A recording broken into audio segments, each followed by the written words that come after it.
सर्वांना नमस्कार. अल्लड बायको या स्टोरीचे 12 एपिसोड यापूर्वीच अपलोड केलेले आहेत. कृपया ते सर्व भाग ऐकण्यासाठी आपल्या चॅनलला भेट द्यावी. ती त्याला म्हणायची, चला ना आपण दोघेच फिरायला, पण मुलांना अजिबात नाही घ्यायचं जोडीला. पण राजवीरचा जीव मात्र मुलांसाठी तुटत असायचा आणि तिला मात्र प्रवासाला निघताना मोकळ्या अंगानं जावं असं वाटायचं. आणि साधी पर्ससुद्धा हातात घ्यायचं तिच्या जीवावर यायचं, कारण तिला खूप मळमळायचं. आणि मग आता ते दोघेच फिरायला निघाले आणि तिचे केस हवेने भुरभुर उडत होते. आणि तिच्या डोक्यात पुन्हा भन्नाट रोमॅन्टिक आयडिया आली आणि म्हणाली, तुम्ही माझे हवेवर उडणारे केस का तुमच्या हाताने अलगद सावरत नाही? तो हसून तसाच गाडी चालवत होता आणि ती पुन्हा हट्ट करत म्हणाली, असं काय करता? किती रोमॅन्टिक वाटतं ते. टी व्हीमध्ये कसं हिरो हिरोईनचे केस सावरतात. तो म्हणाला, सुमती आता मी गाडी चालवू का तुझे केस सावरत बसू? मग त्यात काय होतंय? करा ना प्लीज. अगं का अशी करतेस? तुला समजत नाही का गं काही? तुमचं ना माझ्यावर प्रेमच नाही, जा तिकडे. आणि झालं, बसली लगेच टम्म फुगून. आणि तिला वाटायचं की ती फुगली म्हटलं की तो लगेच करेल तसं तिच्या मनासारखं. पण राजवीरसुद्धा फार विचित्र होता. तोही तिची खूप जिरवायचा आणि पुन्हा धीर न धरून म्हणायची, सावरा ना हो माझे केस. ते बिचारे किती वेळचे माझ्या तोंडावर येऊन वाट बघतात तुमची. तिला कुठल्याच गोष्टीत धीर नसायचा. एखाद्या ठिकाणी उतावीळ होऊन घेऊन चला म्हणायची आणि तिथे पोहोचलं की 5च मिनिटात, हां चला आता घरी, असा हट्ट करायची. आणि तो चिडायचा. नुसती घोड्यावर बसलेली असते, टाच मारते की उधळते, असं तो म्हणायचा. आणि आताही तो वैतागून म्हणाला, तुझे आता केसच कापतो सगळे. केस कापाल, पण सावरा म्हटलं तर तेवढं नाही ना जमत तुम्हाला? अगं बाई काहीतरी होईल, रस्त्यावर आहे आपण, काय म्हणतील लोक, आणि तुला कोणी ओळखलं तर काय होईल? ते बिनधास्तपणे म्हणाले, मग मला काय नवरा नाही का? माझी पण खाजगी लाईफ आहे ना, तेच एन्जॉय करते असं सांगेन मी. मग म्हणाली, हवं तर गाडी बंद करा आणि मग सावरा केस. आणि राजवीरनं गाडी बंद केली आणि म्हणाला, बघ आता कुठे उडतात तुझे केस, त्यामुळे ते सावरण्याचा प्रश्नच येत नाही. आणि पुन्हा गाडी स्टार्ट केली आणि तिने गाडीतच खडूस कुठले, म्हातारे झालेत म्हणून कंटाळ येतो यांना रोमांसचा, असं म्हणून पाया पडले. गाडी सुरू झाली की पुन्हा तिचे केस उडायचे आणि मग म्हणायची, हे बघा उडायला लागले केस, आता सावरा ना.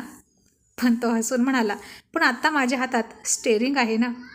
आणि ती चिडून म्हणाली, माझी एकही इच्छा पूर्ण करत नाही. तो म्हणायचा, चोराच्या उलट्या बोंबा. अगं तू एकही इच्छा अपूर्ण सोडतेस का? सगळ्या पूर्ण करून घेतेस. ती म्हणाली, मोठे भाऊजी बघा ताईंचं सगळं ऐकतात, त्या तर नोकरी पण करत नाहीत, तरी अर्धी हेल्प करतात ते त्यांना घरात. आणि राजवीर म्हणाला, तो बैल असेल बायकोचा, मी नाही. आणि ती म्हणाली, आणि ते बैल आणि तुम्ही मार्के बैल, हो ना? आता तिने मुलांना घरातली कामं सांगितली आणि म्हणाली, ही सगळी कामं चकाचक केली तर तुम्हाला पावभाजी बनवणार. आता ती तर मुलांच्या आवडीची, ती नेहमीच असं मुलांना काहीतरी आमिष दाखवायची. आणि मग मुलंही कामाला लागली. ती मुलांना घरातली सगळी कामं शिकवायची, कपडे भांडी फरशी सगळं. म्हणायची, तुमच्यासुद्धा बायका नोकरी करतील आणि तुमचा बाप जसा दादागिरी करतो तशी तुमची दादागिरी चालणार नाही तुमच्या बायकांवर, कारण सगळ्याच माझ्यासारख्या सोशिक नसतात, म्हणून घरातली कामं शिका. आणि तिच्या या वाक्यावर पुन्हा पोरं एकमेकांकडे बघायची आणि कामाला लागायची, कारण दादागिरी तर ही त्यांच्यावर करायची. पण काय करणार, आई होती ना, तीही कळा घालून जन्म दिलेली, त्या प्रत्येक कळीचा हिशोबच वसूल करत होती ती. आणि काम व्यवस्थित नाही झालं तर, आणि ती चिडली तर ऐन मुवमेंटला ती कोणताही प्लॅन कॅन्सल करू शकते, हे तिनं खूप वेळा सिद्ध केलं होतं. त्याचं झालं असं होतं, सगळे निघाले हॉटेलमध्ये रात्री 9ला. मग हिला खायचं होतं चायनीज, पण राजवीरने नकार दिला. ती म्हणाली, तुम्हाला मी अडवलंय का? मग मी काय खाणार, ते मला खाऊ द्या ना, तुम्हाला खायचे ते खा. आणि निघाले. पण घरातून निघतानाच भांडण पेटून सुरुंगला आग लागली होती आणि सुरुंग उडाला हॉटेलमध्ये गेल्यावर. राजवीरसुद्धा नको तिथे तिला जबरदस्ती करायचा. तिला अशी जबरदस्ती केली की मनस्वी चीड यायची कधी कधी, कारण ती कुणावर जबरदस्ती नाही करायची. ती राजवीरचं सगळंच ऐकायची, पण खाण्यापिण्यात पण तो जबरदस्ती करायचा, हे तिला आवडलं नाही.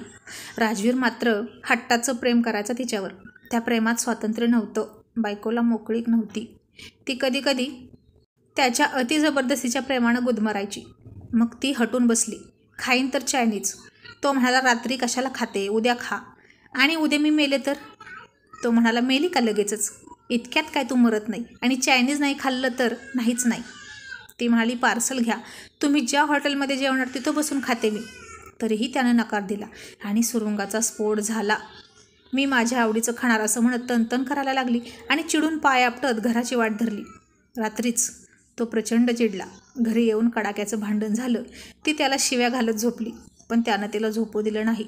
चल स्वयंपाक बनव आणि आजपासून हॉटेलमध्ये जाणं बंद, असं त्यानं जाहीर केलं. मग तिनं त्याला मनातून खूप शिव्या घातल्या.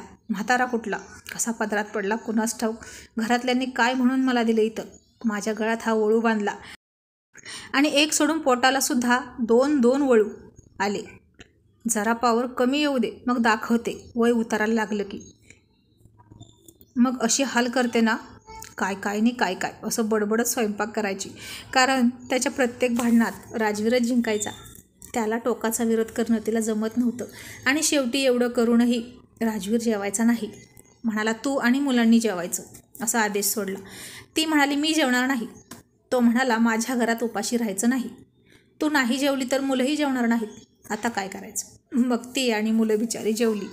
ती तर खूप घाबरली होती. त्यांचा तर पूर्ण मूड ऑफ झाला होता. हॉटेलमध्ये जेवायला गेले आणि पदरात शेवटी घरची डाळ भाकरी पडली. पण यातूनही त्यांना कोणाकडून जास्त अपेक्षा ठेवायच्या नाहीत. अपेक्षा भंग झाला तर नाराज व्हायचं नाही, हेही ती शांत झाली की समजूत काढून त्यांना शिकवायची. कारण आयुष्यात असे बरेच प्रसंग येतात. मुलांनी एखादी गोष्ट मागितली तरीही ती लवकर द्यायची नाही, अगदी जेवणही. थोडं उशिरा जेवण मिळालं म्हणून कोणी मरत नसतं आणि कुपोषणसुद्धा होत नाही, असं म्हणायची. मुलांवर संस्कार करण्याची तिची ही स्टाईल फारच वेगळी होती. ती त्यांचा संयम वाढावा म्हणून हे करत होती. कारण ही मुलं उद्या बाहेरच्या जगात जाणार आहेत, हॉस्टेलला राहतील आणि प्रत्येक गोष्ट आईबाबांसारखी लगेच आणून देणारं नाही ना कोणी भेटणार त्यांना. आहे त्या परिस्थितीशी त्यांना मिळतं जुळतं तर घ्यावंच लागणार आणि टिकावं लागणार. म्हणून ती त्यांच्यावर असे संस्कार करत होती. मुलांना जास्त होमसिक बनवत नव्हती. प्रसंगी तिला खूप कठोर व्हायला लागायचं आणि या गोष्टींचा खरंच मुलांना भविष्यात खूप फायदा झाला. कोरोना लॉकडाऊनच्या काळात तर फारच. तिच्या मुलांचं इतरांच्या मुलांसारखं कधीच कोणावाचून अडत नव्हतं. आणि आता राजवीर म्हणायचा आधी तू शिक संयम स्वशिकपणा आणि मग त्यांना शिकव. पण बारकं म्हणायचं बाबा नका लक्ष देऊ तिच्यावर, चला ना जेवायला.